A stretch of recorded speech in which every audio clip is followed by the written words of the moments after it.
Yes, there are a few questions. What does the Rabash mean when he says that we have to feel the study? To feel the study means that it's about me, that it's talking about me. You know, there are so many things written, so many allegories, the great sea with the crocodiles, or Pharaoh that goes out to the Nile, or the story about Bilam and Balak and all the curses there, or blessings there.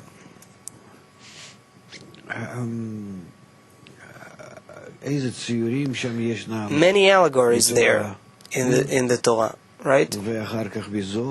And in the Zohar, that's even more. It talks about birds and trees and all kinds of characters.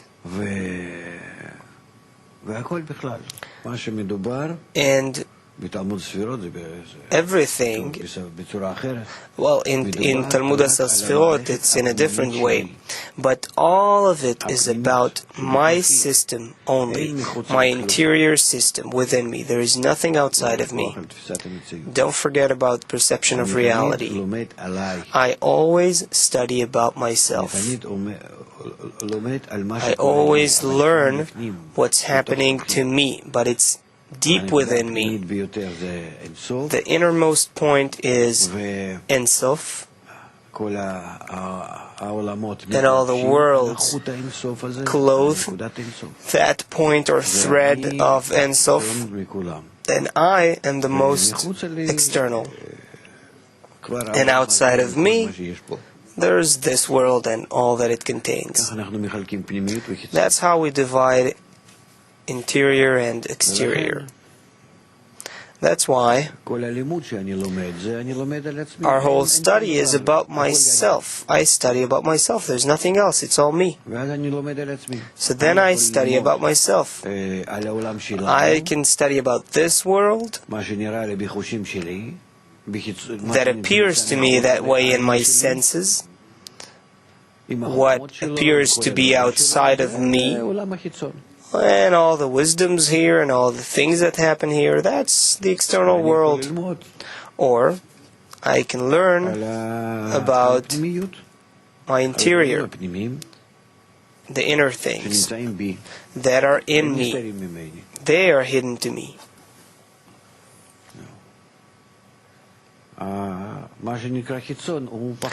What's called external is less than me.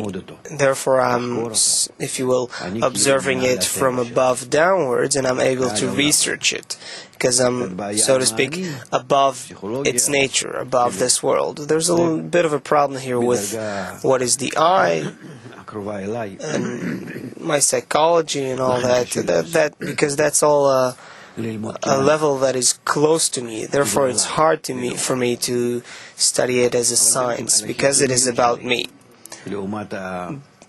But it's my exterior compared to my interior, that starts from levels of bestowal, levels that are above my nature. So that's how I divide internality and externality.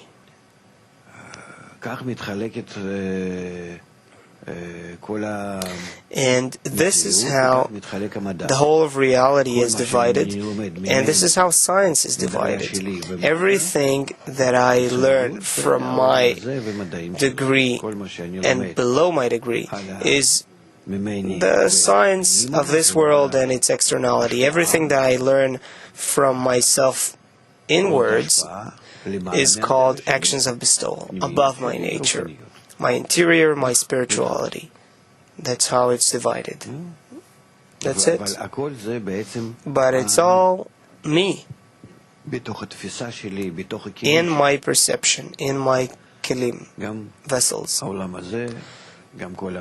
Whether this world or all the science here, or anything I can ever imagine, it's all in my external vessel.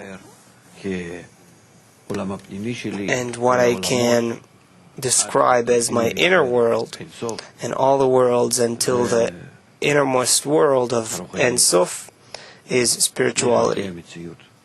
These are two parts of reality. That's how I perceive them.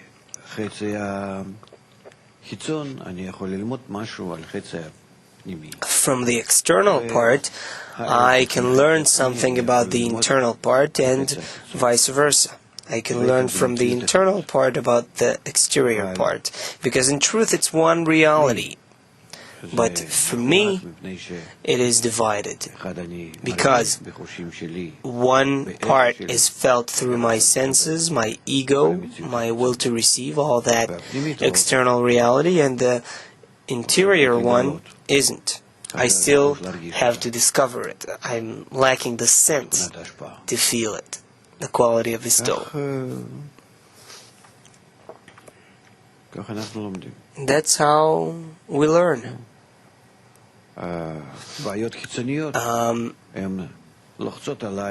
External problems pressure me and force me to recognize the inner reality, because that's where all the instructions and orders and roots and beginnings of everything come from.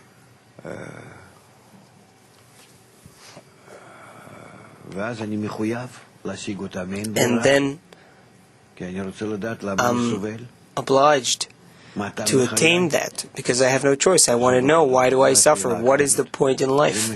That's eventually the general question that aims me towards my internality, towards what's hidden within me. Whereas outside of me, I also become disappointed from what I find there, because I research on and on, but it can't do any good to my life. And then I'm despaired from the external research, and I start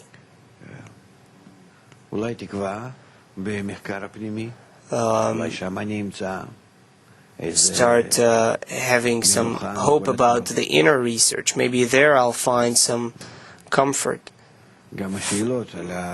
from all the troubles. And also the questions about the essence of life, the meaning of life, aim me inwards and not outwards. And the point in the heart that wakes up. This is how a person changes his direction. This is what's happening in our times. Gradually, the focus, the attention of the world is shifting. They're not aware of that. But gradually, slowly, throughout dozens of years, it moves from looking at this world to looking inside. That's the trend of our generation. And this is why we're seeing that they gradually respond to the wisdom of Kabbalah, because only it takes care of the revelation of the roots, the inner causes, as a system, as a method.